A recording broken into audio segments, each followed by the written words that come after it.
As a kid, Eberechi Eze was told he wasn't big enough, wasn't strong enough, and wasn't good enough.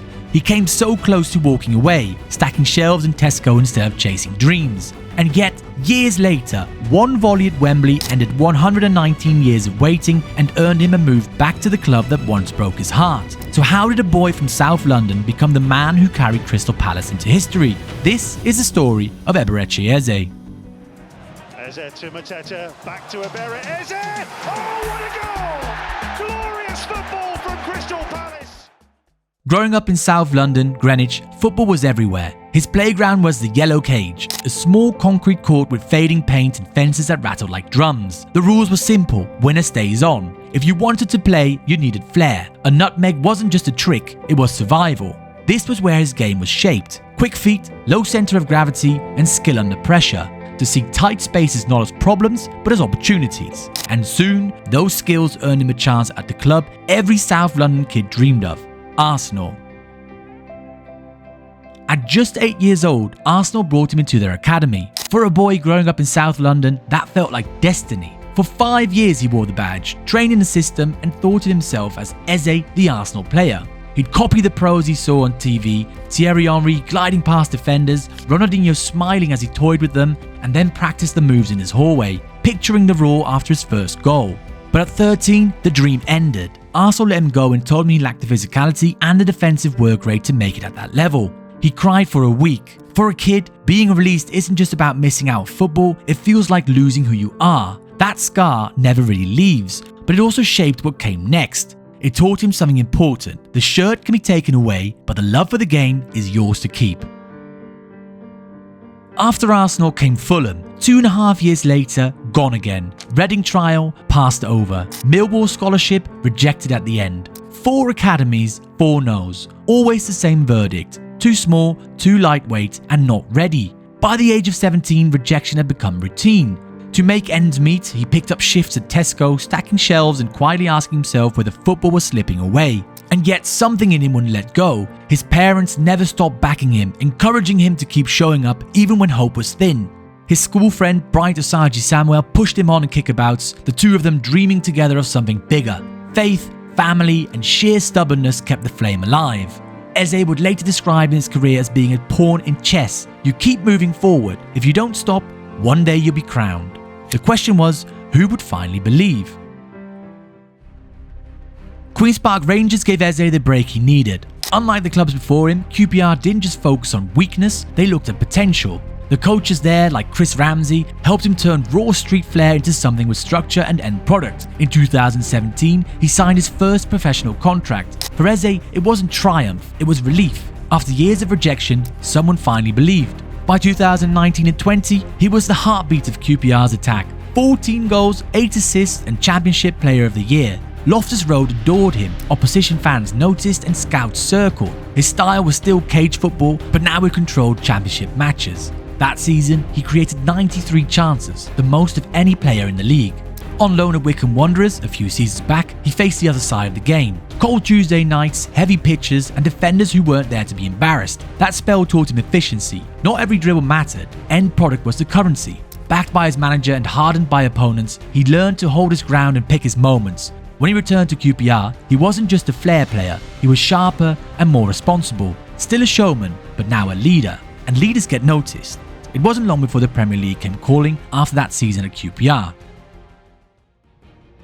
Crystal Palace paid £18 million to bring Eze to the Premier League in 2020. For him, it wasn't just a transfer, it was a return to South London. At Selhurst Park, the connection was instant. Fans loved his glide, his composure, and his willingness to take risks.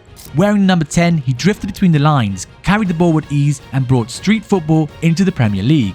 In his debut season, he played 34 games, scoring 4 goals and assisting 6. But football always tests conviction.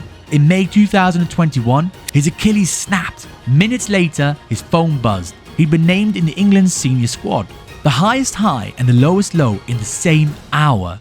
Rehab was lonely. While teammates trained, he cycled. While they played, he stretched bands. He admitted he asked himself, if I'm not Eze the footballer, who am I?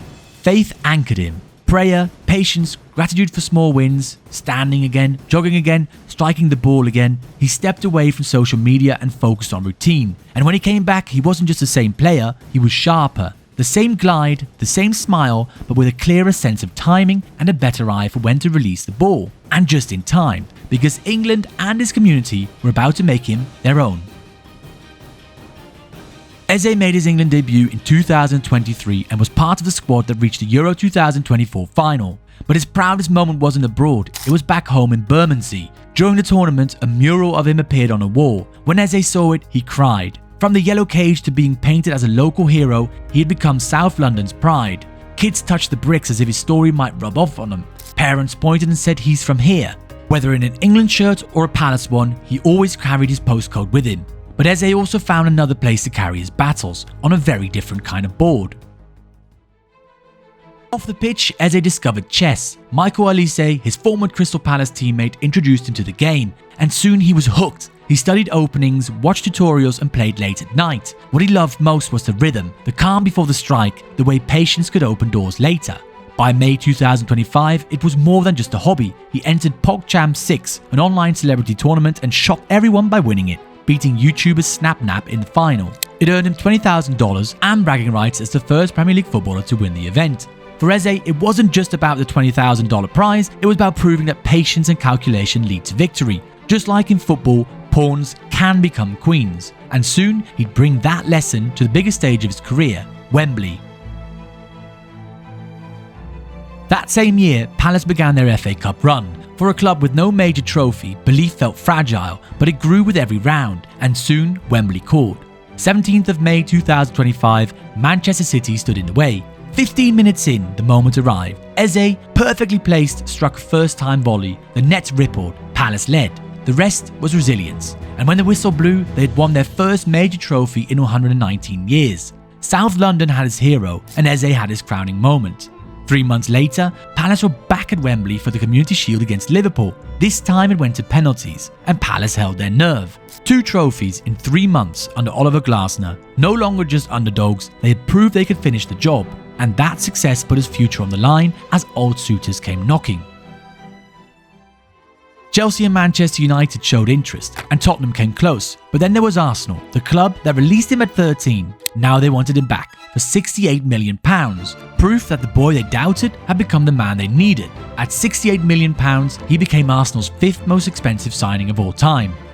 In August 2025, Tottenham seemed favourites, but when Kai Havertz was injured, Arsenal moved. Days later, Eze walked out as their new number 10. For him, it wasn't revenge, it was redemption. Asked if he feared if the deal might collapse, he said, "Worried? No. I play football. Wherever I am, I'll give my best."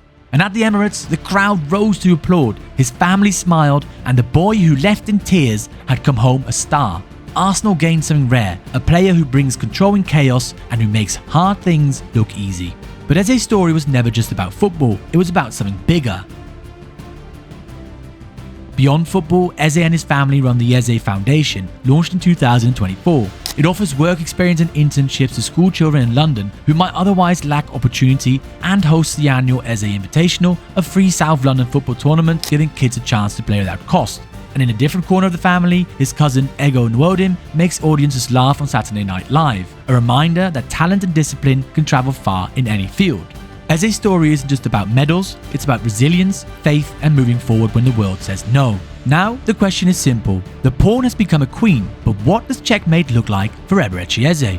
If you enjoyed this story, give it a like and check out this video next.